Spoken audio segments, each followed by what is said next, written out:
రాబోయేది కాదు, ఇప్పుడు నడుస్తున్నదంతా కూడా ఏ యుగంలానే ఉంది. ఆర్టిఫిషియల్ ఇంటెలిజెన్స్ సాయంతోనే ప్రతి పని చేసే రోజుల్ని చూడబోతున్నాం.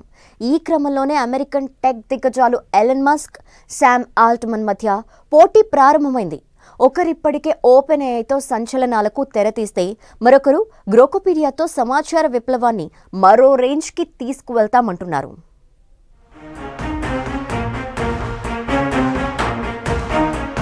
టెక్నోక్రాట్స్ తలపడితే ఏఐ సహా సెర్చ్ ఇంజన్లలో తలపడుతోన్న దిగ్గజాలు. గ్రోకీపీడియా తెస్తానంటున్న ఎలాన్ మస్క్, పార్ట్నర్ల కోసం గ్లోబంతా జల్లెడపడుతున్న శామ్ ఆల్ట్మన్. మనకి ఇంటర్నెట్లో ఏ విషయం చూడాలన్నా అలవాటుగా గూగుల్లోకి వెళ్లి టైప్ చేస్తున్నారు. అలానే ఏదైనా విషయం గురించి తెలుసుకోవాలంటే ఎక్కువ మంది వికీపీడియా వైపు వెళుతుంటారు. కొత్తగా AI chatbots, ChatGPT, Google Gemini, Perplexity రావడంతో సెర్చ్ ఇంజన్ల గురించి మాట్లాడుకోవడం కూడా ప్రారంభమైంది. ఇందులోని పొటెన్షియల్ గమనించాడేమో గాని SpaceX Tesla owner Elon Musk కూడా గ్రోకీపీడియా అంటూ ఓ దాన్ని తెస్తానంటూ అనౌన్స్ చేశాడు.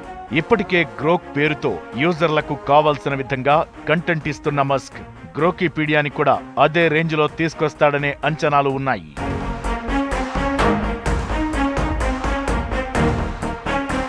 వికీపీడియా కంటే బెటర్గా గ్రోకీపీడియాని తెస్తానంటున్న మస్క్ ఫ్రీగా దాన్ని వాడుకోవచ్చని భరోసా ఇచ్చాడు.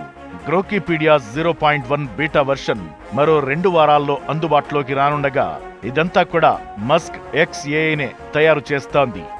గ్రోకీపీడియాకు సంబంధించిన ఫీచర్లు ఎలా ఉంటాయో తెలియదు. కేవలం వికీపీడియాకి పోటీగానా, లేక నిజంగానే ఇది కూడా ఓ సమాచార వేదికగా ఉంటుందా తెలియదు. అయితే ఇదే సమయంలో Open AI founder Sam Altman తన ప్రాజెక్టు ఫండింగ్ కోసం ఆసియా టూర్ చేయబోతున్నాడు.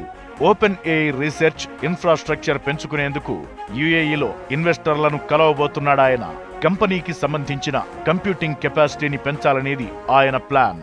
వివిధ దేశాల నుంచి వస్తున్న ఆర్డర్లను అందుకునేందుకు ఏఐ చిప్ ప్రొడక్షన్ కీలకం. దీనికోసమే Sam Altman Taiwan, south Korea, జపాన్లో చిప్ సప్లయర్స్ తో సమావేశమయ్యాడు. ఇవన్నీ కూడా రాబోయే రోజుల్లో ఏఐ ఎక్స్పాన్షన్ కోసం కాగా ఎలాన్ మస్క్ కూడా తన XAIని ఓపెన్ ఏఐకి ధీటుగా తయారు చేసే పనిలో పడ్డాడు. దీంతో అనివార్యంగా 2 దిగ్గజ సంస్థల మధ్య టెక్ వార్ చోటు చేసుకున్నట్లయింది.